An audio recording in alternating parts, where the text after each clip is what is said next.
आप सभी का सहयोग समाचार के एक और नए दिन में स्वागत है। मैं अभिनय आज कल 3 दिन का न्यूज़ एक समराइज में मैं आपको बताने की कोशिश करूँगा और हर दिन की तरह आज भी हम अपना दिन एक कोट के साथ स्टार्ट करेंगे। तो हम पतझड़ के समय पेड़ से पत्ते गिरते हुए देखते हैं, तो उससे हमें जीवन में एक शिक्षा यह मिलती है कि जिस प्रकार से अगर आप मंजिल की ओर चल रहे हैं और वो मंजिल की प्राप्ति नहीं हो पा रही, आपको डिफ़िकल्टीज आ रही है, तो आप मंजिल को ना भूल के रास्ता बदलिए।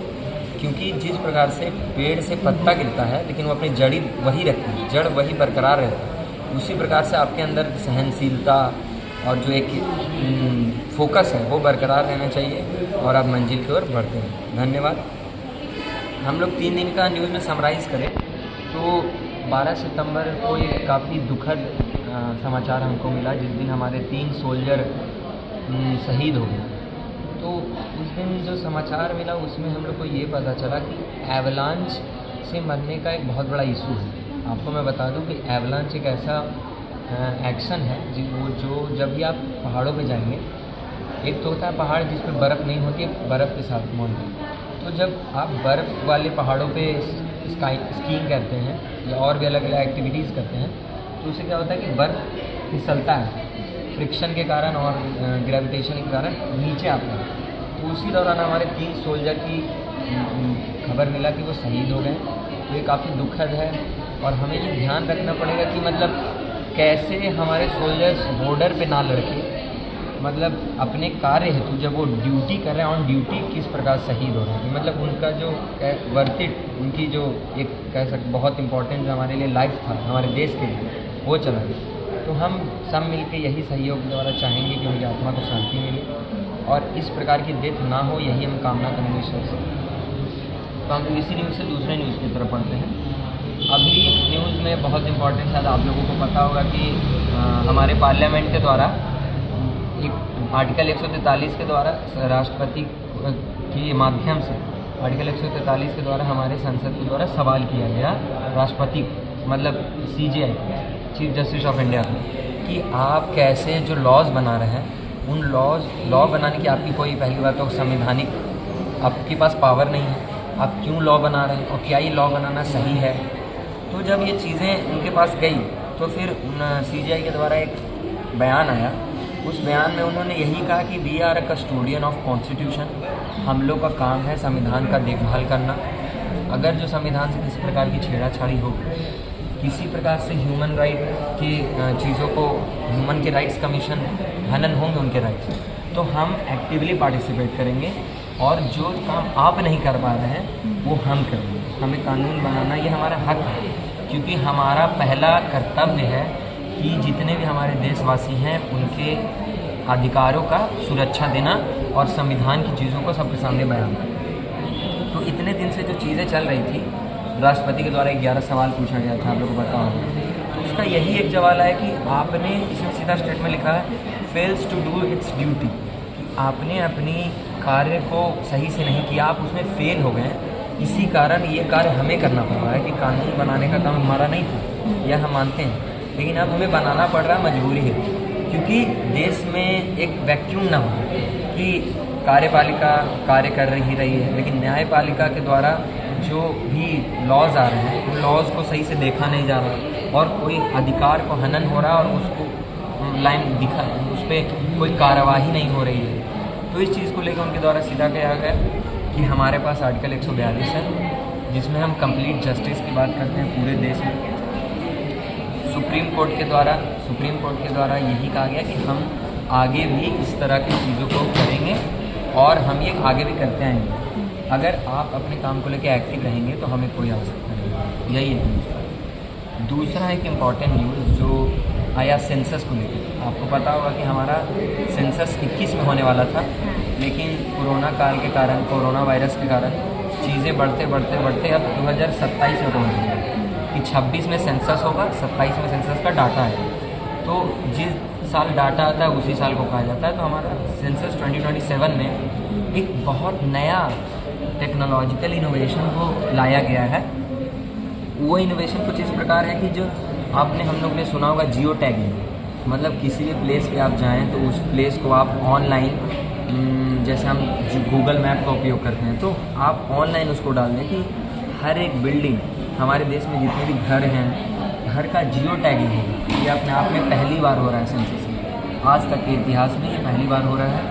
Geo tagging of buildings and houses of India, मतलब इंडिया में, भारत में जितने भी बड़े बड़े घर हैं या छोटे बहुत घर हैं, उनकी ऑनलाइन डाटा रहेगी कि अगर किसी को किसी का मालिकाना हक देखना हो तो वो ऑनलाइन ही देख पाएगा। तो चीज़ें और क्लैरिटी होंगी और इससे पारदर्शिता भी मिलेगी। जो पहले हमारे यहाँ बहुत दिक्कत निकल के आता है कि जब आप किसी के घर की विवाद देखते हैं तो कागज़ ही नहीं मिल रहा है, पेपर ही नहीं मिल रहा है, वो आदमी बोल रहा है मेरा है, वो दूसरा भाई कह रहा है मेरा है।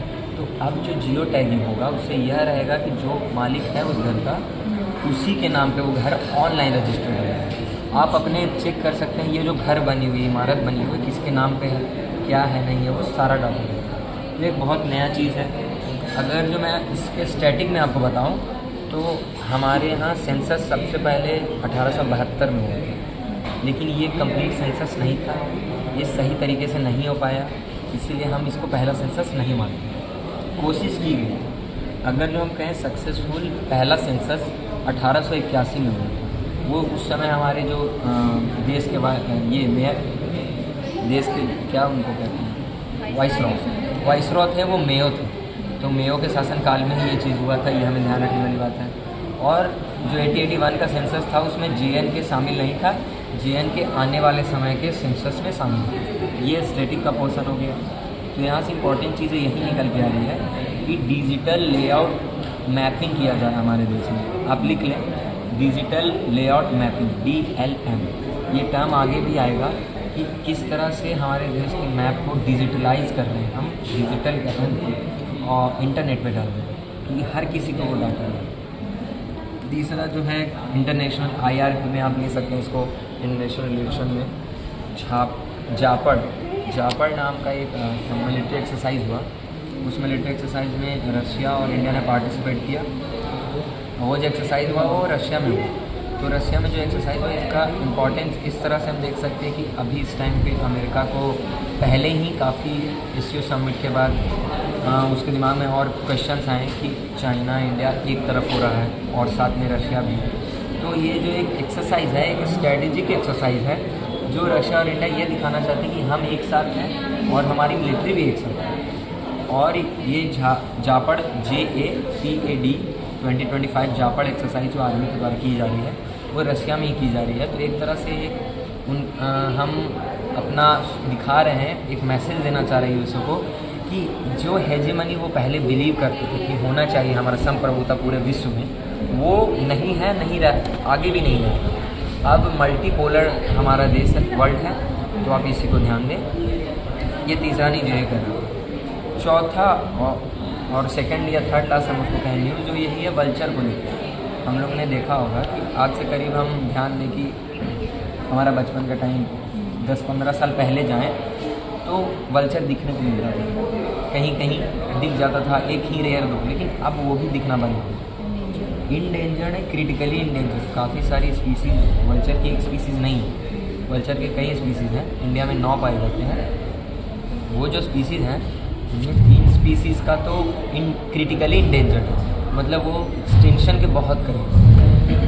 तो यहाँ ये दिखाया जा रहा है, हाल ही में आसाम के द्वारा एक वल्चर कंजर्वेशन पोर्टल लाया गया, जिस पोर्टल में उन्होंने वल्चर के डाटा, कितना हमारे देश में उनका संख्या है, क्यों उनकी डेथ्स बढ़ रही है या क्यों उनकी पॉपुलेशन में बहुत गिरावट आ रही है, तो ये बताइए। दूसरा एक यूनिक चीज़ जो हमको बहुत यूनिक लगेगा वो ये है कि वल्चर कंजर्वेशन ब्रीडिंग सेंटर है, मतलब वल्चर की स्थिति इतनी ख़राब हो चुकी है कि हमें प्रजनन का केंद्र बनाया जा रहा है कि वहाँ से हम उनके पॉपुलेशन को बैलेंस कर पाएँ, कंट्रोल कर पाएँ। तो ये जो वल्चर कंजर्वेशन ब्रीडिंग सेंटर है, ये भारत में अपने आप में बहुत इम्पॉर्टेंट संस्थान है, जो ये इसलिए किया गया कि वल्चर को बैलेंस किया गया। और हमें ऐसा सवाल आएगा हमारे दिमाग में कि वल्चर पे इतना ध्यान क्यों दिया जाता है। तो मैं आपको एक एग्जांपल दूं कि जब मेयो हमारे माओ ज़ेडुंग हमारी चाइना में जब पावर में थे, तो उन्होंने चिड़ियाओं को ख़त्म कर दिया, क्योंकि कुछ कारणवश उन्होंने चिड़ियाओं को पूरा ख़त्म कर दिया, तो वहाँ फसल खाए। तो चिड़ियाएँ जब ख़त्म हुई कीड़ा इतना बढ़ गया कि वहाँ की फसल ही मर गई, फेमाइन आ गई। तो एक चिड़िया के ख़त्म होने से, एक पूरे चिड़िया की जाति के ख़त्म होने से इतना बड़ा हो सकता है, तो हम उसी तरीके से वल्चर के ख़त्म होने पर भी हमारा जो एक बैलेंस है इकोसिस्टम वो बहुत ख़राब भी है। क्योंकि वल्चर, आपको मैं बता दूं, एक नेचुरल एक्सकेवेंजर का काम करता है, जिसको हम जैसे हम तो कचरा फैलाते हैं, ये कचरा हम जब बाहर फेंकते हैं चीन बना। हाँ, तो जैसे वल्चर का सबसे इम्पोर्टेंट काम क्या है कि हमारा नगर निगम हमारा कचरा उठाता है या साफ़ करता है। तो हम एक एग्जांपल में कह सकते हैं कि वल्चर नगर निगम है, वो पूरी दुनिया का नेचुरल नगर निगम है। अगर जो कोई लाश या किसी जानवर की जो बॉडी मर गई नेचुरली और वो वहीं पड़ी हो, वहाँ कीड़े ना लगे, उससे और वायरस या डिजीज़ ना फैले, तो वो आके उसको खाता है और साफ़ सफाई पूरा ख़त्म करता है। तो एक तरह का साफ़ सफाई का कार्यक्रम, बहुत बड़ा रिस्पॉन्सिबिलिटी वल्चर, मतलब कह सकते हैं कि नेचर किस तरह से बैलेंस किए, वो बैलेंस भी बने अगर जो उसकी पॉपुलेशन ख़त्म हो। और ख़त्म क्यों हो रही है ये भी सवाल आएगा। तो हमने एक मलहम का नाम सुना होगा, क्रीम का, डिक्लोफेनेक जेल बहुत यूज़ होता है जब आपके बोन्स में कोई प्रकार का प्रॉब्लम या मसल्स में पेन हो, तो डिक्लोफेनेक जेल के द्वारा, डिक्लोफेनेक दवाई के कारण उनकी जो पॉपुलेशन में गिरावट आ रही है, क्योंकि हम जानवरों को वो खिला रहे हैं उनको बचाने के लिए, और वो जानवरों को खा रहे हैं, तो फिर वो साइकिल पूरा उनका ख़त्म हो रहा है, वहाँ से मर जाए, मतलब वो खा के बीमारी उनको दिक्कतें हो रही है अलग अलग, वहाँ से उनकी पॉपुलेशन में गिरावट। और एक और बात आपने शायद आप लोगों को पता होगा, पुराना ही न्यूज़ है कि इज़राइल के द्वारा कतर पे हाल ही में कतर पे हमला किया गया। तो अपने आप में अभी इज़राइल 4 से 5 कंट्री से लगभग लड़ाई लिया हुआ है एक समय में। एक छोटी सी कंट्री इतने सारे देशों से लड़ाई ले रही, इससे सीधा यही पता चलता है कि ये देश बहुत मजबूत संप्रभुता है। और दूसरी बात कि इसके पीछे बहुत बड़ा सपोर्ट है इनकी। अब वो यूएस का है, यूरोप का है, ये खुद जो यहूदी रहते हैं और अलग अलग विश्व में उनका है, ये नहीं बता सकते क्लियर, लेकिन ये अभी लॉन्च किया गया, ये सबसे इम्पोर्टेंट है। हमला उन्होंने ये कह के किया है कि हमास की, जो हमास आप लोगों ने सुना होगा, जो हमास के टेररिस्ट हैं, कतर में ही उनका बेस है, तो वो हमास को ख़त्म करने के संदर्भ में उन्होंने हमला किया और उस बेस को उड़ाया है। लेकिन एक बात ध्यान रखने वाली बात ये भी है कि यूएस का भी वहाँ बेस है, तो क्या ये यूएस पे, मतलब क्या ये कोई और मैसेज भी बता रहा है कि यूएस उनका संबंध अच्छा नहीं चल रहा है। लेकिन मेरे हिसाब से हम अगर जो माने इतिहास की, तो यूएस से कभी भी इजराइल का संबंध ख़राब नहीं हुआ है, बहुत अच्छा ही संबंध, और सबसे बड़ा सपोर्टर इजराइल का यूएस ही रहा है, ये ध्यान देने वाला। कल का हम 2 इम्पॉर्टेंट सबसे न्यूज़ कवर करेंगे, उसके बाद हम विराम देंगे अपने सभी समाचार को। कल हिंदी दिवस था, जैसा कि आज विश्वविद्यालय में हमारे हिंदी पखवाड़ा चल रहा है, उसी संदर्भ में कल के दिन हम लोग ने हिंदी दिवस मनाया। तो मैं आपको बताना चाहूँगा कि हमारे देश के संविधान में 2 ऐसे ऑफिशियल लैंग्वेजेस हैं जिनको ऑफिशियल लैंग्वेज का दर्जा मिला, एक हिंदी है, एक अंग्रेजी है। तो ये दोनों भाषा, और कल ही हम क्यों मना रहे हैं 14 सितंबर को ही क्यों हम हिंदी दिवस मना रहे हैं, इसके पीछे सवाल ये आएगा। तो अगर हम ध्यान दें तो बिहोर राजेंद्र सिन्हा, जो हमारे जब हम कॉन्स्टिट्यूएंट असेंबली में बहस हो रही थी किस भाषा को ऑफिशियल लैंग्वेज बनाया जाए, तो इनका सबसे बड़ा डिबेट था और सपोर्ट था। इन्हीं के कारण हम कह सकते हैं कि आज जो हिंदी भाषा हमारी ऑफिशियल बनी वो बिहोर राजेंद्र सिन्हा जी के कारण बनी। इन्होंने ही उस पर बहुत बड़ा सपोर्ट दिया और डिबेट किया, और आज वो हमारे देवनागरी जो स्क्रिप्ट है हिंदी, उसको एज ऑफिशियल लैंग्वेज ऑफ हमारे देश का एक्सेप्ट किया गया। और आपने नोट में भी देखा होगा, सबसे बड़े बड़े अक्षर में हिंदी रहती है, फिर अंग्रेजी में रहती है, तो यही इसका कारण है। और इनका कल का डेट इसलिए रखा क्योंकि 14 सितंबर को ही इनका जन्मदिन, मतलब उसी दिन हुआ जन्मदिन, तो उसके याद में कि ये इतने महान अनुभव के कारण ही हम हिंदी को आज एक जीवित मान रहे हैं। क्योंकि अगर जो हम माने कि संविधान में अगर जो हिंदी एज ऑफिशियल लैंग्वेज नहीं रहता, तो जो स्थिति अभी हिंदी की है, ऐसे तो बहुत अभी भी ख़राब है, हमें बहुत काम करने की आवश्यकता है, लेकिन जो भी स्थिति है वो उनके कारण है, क्योंकि ऑफिशियल लैंग्वेज है तो एक सम्मान, एक सरकार के द्वारा प्रिविलेज उसको मिल रहा है, वो नहीं मिल रहा।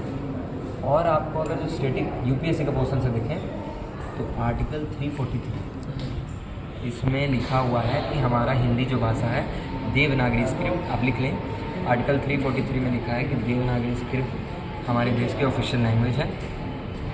और जो लास्ट न्यूज़ है जो कि काफ़ी कंट्रोवर्शियल और इम्पॉर्टेंट है हमें डिस्कस करने के लिए, वो ये है कि हाल ही में कल या परसों के दिन हमारे मोदी जी के द्वारा मणिपुर में विज़िट किया गया। करीब साल कह सकते लगभग सालों बाद, 1 साल के बाद, 1 साल से और ही समय ज़्यादा हो गया।